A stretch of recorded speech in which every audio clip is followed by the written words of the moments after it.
physical federalism, physical federalism. They got power. They didn't even touch physical, much more federalism. The Yorubas restructure. The Yorubas are in power. We have not had restructure. God bless you. This is a very interesting topic. I will not take your time. Just to say that I've written extensively on this thematic area, restructuring. If you do not restructure Nigeria, I can tell you we will not move anywhere. You may call it different names, devolution of power, through fiscal federalism, by whatever name. The important thing is that the current system we operate is too behemoth, too elephantine, too unruling, that it can't work, can never take us to El Dorado. 67 items on the exclusive legislative list, including how your marriage is carried out and how you live with your wife in your house. It can't work. I therefore believe that this book has come at the right time when members of the Patriots are also clamoring for this new constitutional dispensation. And without a brand new constitution, agreed to by the people after extensive debate and subjected to a national referendum, as was done to the Constitution of 10th August 1963, that birthed the Midwest region, the old Midwest region from the Western region. We cannot move anywhere. Let us not deceive ourselves. We are tottering. We are going without a compass. May God bless Nigeria as we read and digest this book and try to do the needful. Thank you all. Already we have all the knowledge from chapter to chapter that will guide us to go through this book. I want to support the chief launcher or the unveiler with the sum of 1 million naira. We believe to join on behalf of the Pan Niger Delta Forum. Sorry, my attention is distracted. Okay. On behalf of the Pan Niger Delta Forum, of which all our sons and daughters from the South are members by birth, to congratulate His Excellency Sir Celeste with the book reviewer that it takes courage to address this subject matter. But I fundamentally disagree and derogate from the things that have been said by the book reviewer, that some of those people who have been commenting this subject do not understand the subject. They do. On the contrary, it is the people that don't want to understand what restructuring means that don't want to understand. Restructuring is a matter of semantics. It is simply for us to go back and review what was there, to relook at it, restore it, reorder it. So it's just semantics.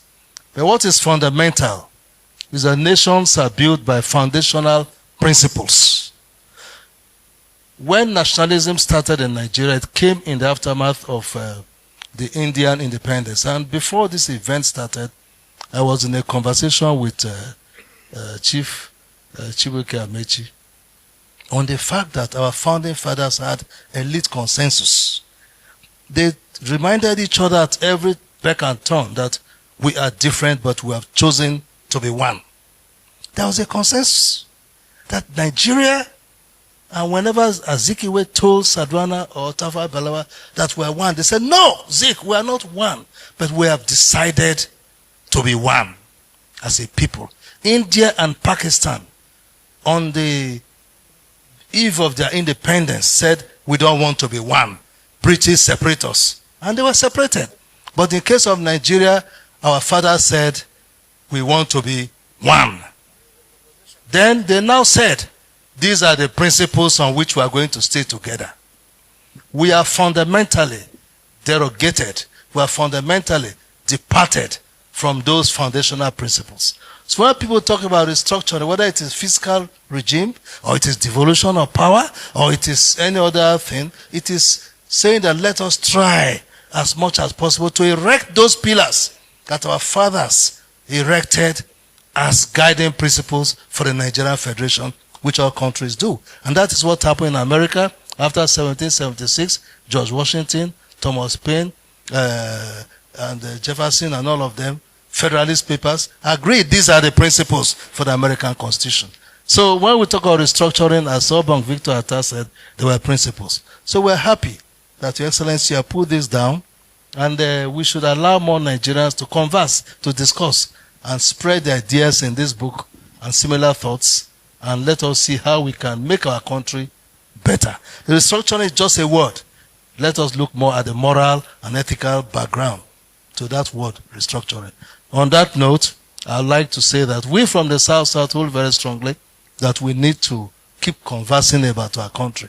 We should not shut down people from talking, and we will buy copies of this book for all the state chapters of PANDEF with a sum of 1 million naira. Thank you. How the brainchild of, picking on that topic, restructuring Nigeria, the way forward, came about, and how you intend to sustain such kind of good intellectual work. Good. Thank you for, in the first place, thank you for coming. It's really my privilege to see you gentlemen here for this book launch. The idea of putting the books together was born from the fact that many people talked about restructuring, the need to restructure Nigeria. It became a tribal thing. It became an ethnic talk that there's need to restructure Nigeria. Some people even thought of restructuring Nigeria to mean state creation. Some people thought of restructuring to mean things that are personal to them. Some thought of restructuring in different forms. And I sat down and wondered what would be the need for Nigeria and for the good of Nigeria and for the interest of everybody, not just this scattered interest. You will see that at the time we had Afenifere people talking of restructuring Nigeria. You hear Ohaneze Ndibo talking of restructuring Nigeria. You hear of all different parts of Nigeria talking about it. But many out of this desire were just selfish, personal. So I now came up with the idea and traced the history of Nigeria from the colonial period, how Nigeria was united, how it was disintegrated by different forms and functions. The unification of Nigeria, the North and South dichotomy, and the regionalization of Nigeria, and then the creation of states. All this affected Nigeria and Nigerian interests. So all these I picked and put together in the book so that we will be guided, Nigerians will be guided. And I realized also that there's a lot of sentiment by Nigerians on the whole idea of restructuring. Some believe that if we restructure, they will be marginalized. Some believe that if you restructure Nigeria, their economic interests will be affected. Some believe that already they are being marginalized because of their interests, their economic power or economic interests being taken away from them. So I put all this together and came up with this book. And that's how the book came about. Yes. Do you think the current National Assembly have the courage or the political will to implement some of your recommendations in this book? In the first instance, I must make it clear, the steps taken by the National Assembly for restructuring is completely wrong. Absolutely wrong. The National Assembly is only a minute number of people who are affected by the current situation of Nigeria. So if they are to do restructuring, let there be a body, like during it was Babangida's period where we had Constitutional Assembly. We had also a body during Jonathan's period for restructuring or constitutional change in Nigeria. this is what they're supposed to do. If you look at the gathering in Hilton, how many people were there to air their views and propose ideas on how to restructure Nigeria? Very few. So that does not represent the whole interest of Nigeria and Nigerians. There should be a way out where majority of Nigerians will be put together and they speak for the common interest of their people, for the purposes of restructuring Nigeria, both constitutionally, geographically, and other means of restructuring. The steps they are taking is not right for the interest of the general of Nigerians as a whole. What steps should we take to get some of these thematic areas you mentioned in your book? What steps do you think we can take to make it right? Now, I have said that earlier on in the book that state creation was a good idea in restructuring Nigeria. Before the state creation, we had regional government. And the regional government didn't work well because there was a dichotomy between the minority and minority ethnic groups and majority ethnic groups.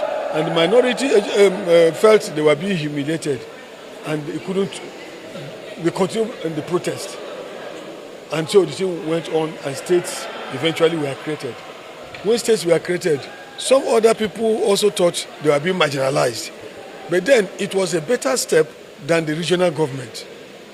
Now, in the book, I proposed what we call provincial system of government.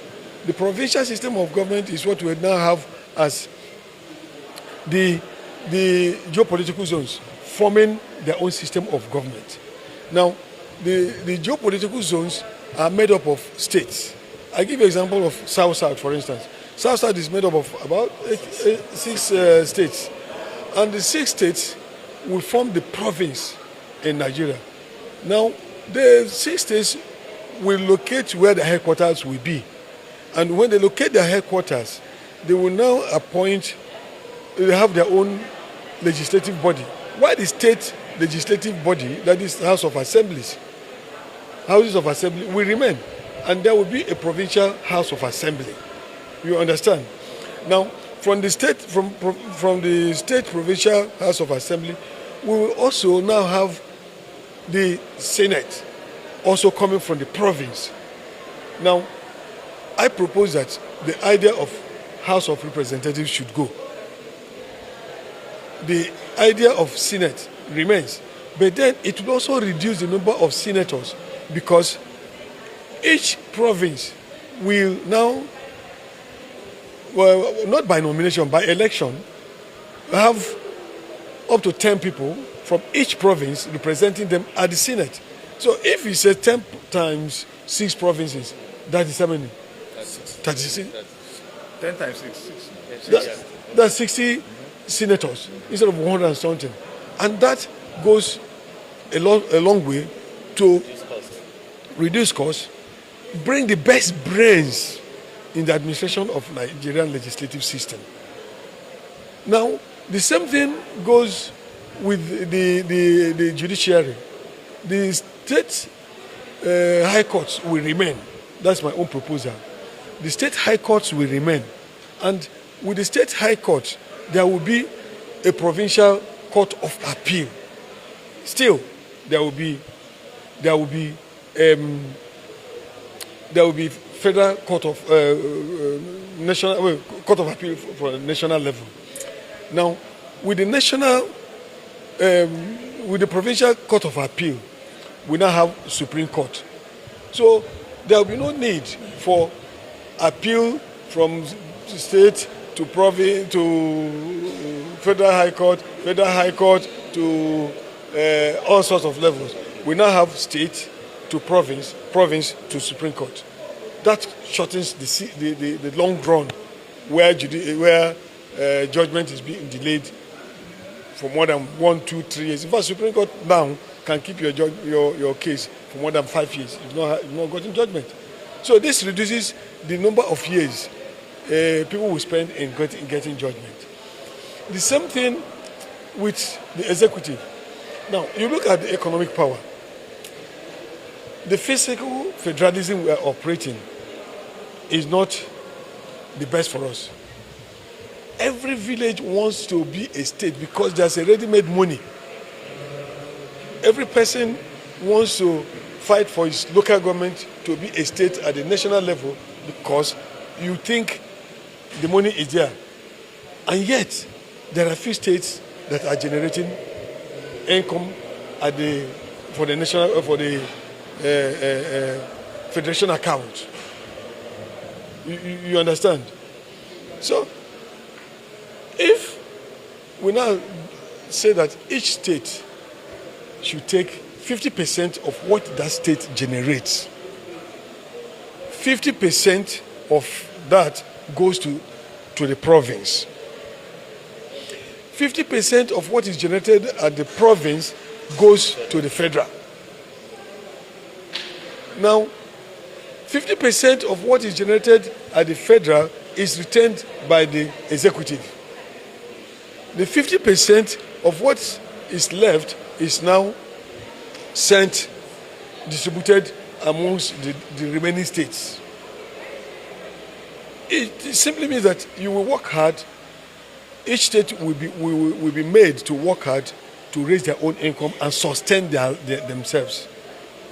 You understand?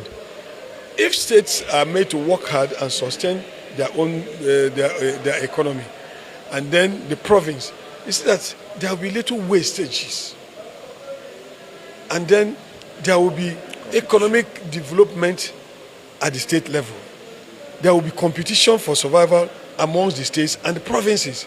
Each state will be made to work hard to survive. Each province will be made to work hard to survive, and so on and so forth. But as at now, it is just one or two states that are producing, and the rest are enjoying, and many more people are calling for creation of more states for themselves. So if you have the physical federalism changed properly,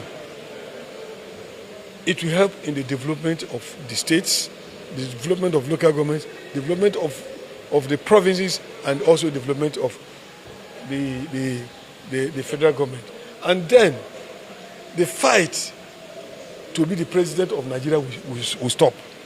Every person wants to be president. Everybody wants to be president. No problem. All because there's too much money at the center. Now, many other things. If you look at the executive power, the powers are being generated at the center. Like one of them said there, that there's too much concentration of power at the center. The devolution of power is necessary to reduce the overbearing at the national level. So, yeah, if we talk about security, yes. Security, I really don't support wholeheartedly the issue of state police because it could be mishandled. But then the state police could only exist if we have the provincial police. If we have provincial police, who will now post the policies to different states within the province? The state governors will not have absolute power to control the policies of the policemen or police officers posted from the province to their states. But if they are made to be state police, this is a new idea. If they are made to be state police, the powers of the governor would overrun the opposition parties. They will use the police because he who pays the piper dictates the tune. If the police state is being created by the state, appointed, promoted, salary paid, then they are finished. So what we can only do is to do the state police, but then must be posted from the province so that a policeman from Akwa Ibom will be posted to River State. River State police could be posted to Delta, and so on and so forth. So you don't have absolute control of the police because you didn't employ the person. You're not paying the salary. It's the provincial policeman. So that's my own idea of state police. I think they should think this way. They have been thinking of state police, state police. No, let us change the idea of state police. It's different from other. Thank you. You know? Thank you very much.